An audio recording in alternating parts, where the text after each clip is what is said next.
Hey everyone, in this video we are going to see how you can use Maxim's observability and real-time evaluation on LiteLLM proxy traffic. You just have to copy this Maxim proxy tracer, which is available in our cookbooks repository. Once done, you just have to add this line in LiteLLM settings where the callback will be Maxim proxy tracer.LiteLLM handler. And in the environment variables, you have to add the Maxim API key and the Maxim log repo ID.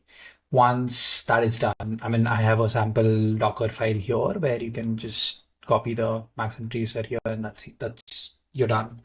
So currently I'm running this server at 8,000, and I have an example which will hit to the LiteLLM proxy, and then you'll start seeing the traffic here. And let me click this, and then let me start this. Now you would see that whatever data that we have sent and received will start showing up here.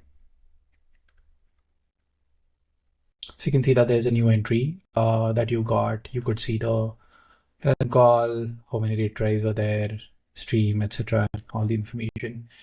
Now let me ask another question. Let me hit it again.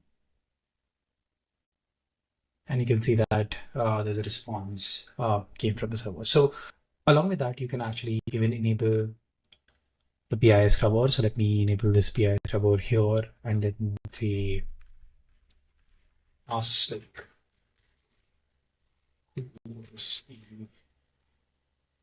okay, let's ask this. You can see that there's a PI called name, and you can actually see that both of these are kind of redacted. Thank you.